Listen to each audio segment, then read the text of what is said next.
High friend, welcome to Seema's cooking. আজ আমি রান্না করব মাখনার পায়েস। তার জন্য এখানে আমি 1.5 লিটার দুধ বসিয়ে দিয়েছি। দুধটাকে আমি একটু ফুটতে দেব। আর এখানে আমি একটা প্যান বসিয়ে নিয়েছি, এখানে দিয়ে দিয়েছি 2 টেবিল চামচ ঘি। ঘিটা গরম করে নিয়েছি। এবার ওর মধ্যে দিয়ে দেবো কাজু আর কিশমিশ। কাজু কিশমিশগুলো আমি হালকা ভেজে নেব।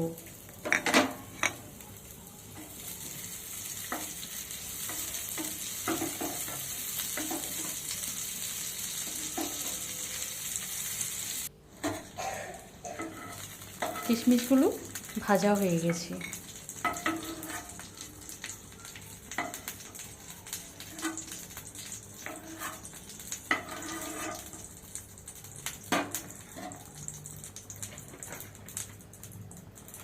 এবার ওর মধ্যে দিয়ে দিচ্ছি আমি মাখনাগুলো।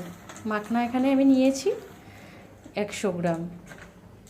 এবার মাখনাগুলোকেও আমি ঘিয়ের মধ্যে ভেজে নেব হালকা, খুব বেশি ভাজবো না।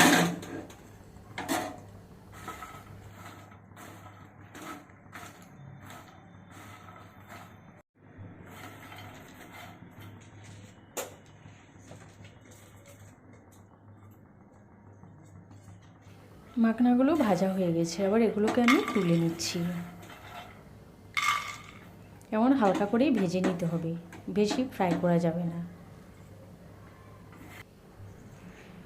দুধটা ফুটে উঠেছে, এবার ওর মধ্যে দিয়ে দেবো আমি 100 গ্রাম গোবিন্দভোগ চাল। চালটাকে আমি পরিষ্কার করে ধুয়ে জল ঝরিয়ে নিয়েছি, আর 1 ঘন্টা আমি ভিজিয়ে রেখেছি চালটাকে।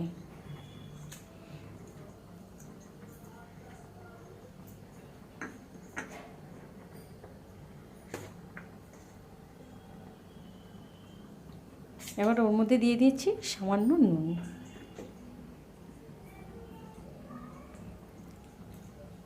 আর দিয়ে দিচ্ছি 4-5টা এলাচ। এবার চাল আর দুধটাকে ভালোভাবে মিশিয়ে নেব।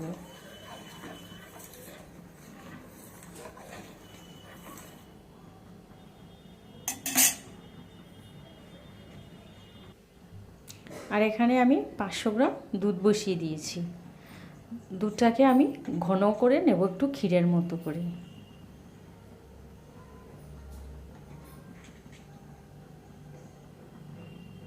এখানে চালটা অর্ধেক সেদ্ধ হয়ে গেছে। এবার আমি দিয়ে দিচ্ছি কনডেন্স মিল্ক। আর এই কনডেন্স মিল্কটা আমি ঘরেই তৈরি করেছি, এর রেসিপিও দেওয়া আছে।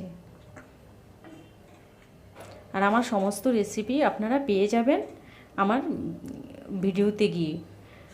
আমি ডেসক্রিপশান বক্সে আমার ইউটিউব চ্যানেলের ভিডিও লিঙ্কটা দিয়েছি, ওখানে ক্লিক করলে আমার সমস্ত ভিডিও আপনারা পেয়ে যাবেন।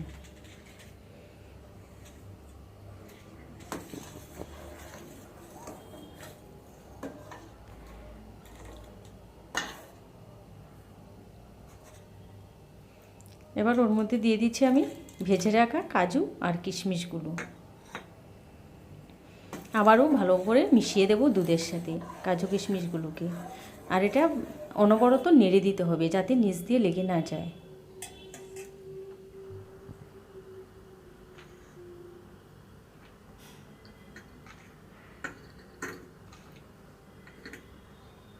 এবার ওর মধ্যে দিয়ে দিচ্ছি আমি মিশ্রি। মিশ্রি আছে 100 গ্রাম।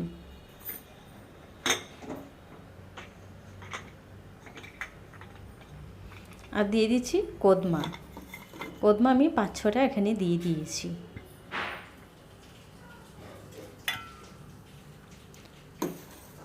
মিষ্টিটা আপনারা আপনাদের পছন্দ অনুযায়ী ব্যবহার করবেন। আর চালটা যখন অর্ধেক ফুটে আসবে তখনই মিষ্টিটা অ্যাড করবেন, তার আগে নয়। এখানে আমার দুধটাও প্রায় ঘন হয়ে এসেছে।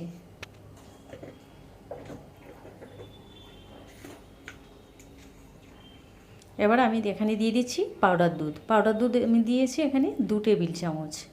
দিয়ে দুধটাকে ভালোভাবে মিশিয়ে দেব যাতে কোনো দলা বেঁধে না যায়। দুধটাকে আমি আরও ঘন করে নেব।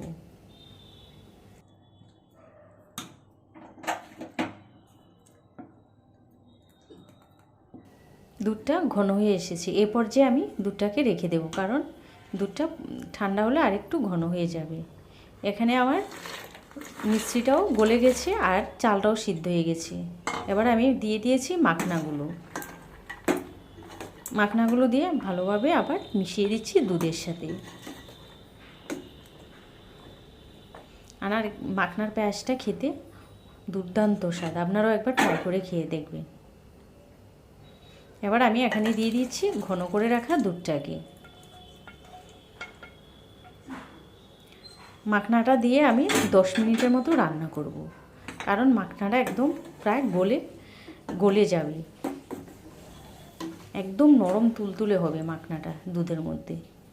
আমি 10 মিনিট রান্না করে নেব। আমার পায়েসটা হয়ে গেছে, এই অবস্থায় আমি রেখে দেব, কারণ এটা পরে আরও ঘন হয়ে যাবে। এবার আমি গ্যাসটা অফ করে দিলাম। আর এটা রান্না করার পর 1 ঘন্টা পরে পরিবেশন করবেন। তৈরি হয়ে গেল মাখনার পায়েস। আমার এই রেসিপিটা ভালো লাগলে একটা সাবস্ক্রাইব করে দেবেন, আর পাশে থাকা বেল আইকনে ক্লিক করবেন। তাহলে যখনই নতুন কোনো রেসিপি আপলোড করব সবার আগে পৌঁছে যাবে আপনাদের কাছে। ভালো থাকবেন, সুস্থ থাকবেন। ধন্যবাদ।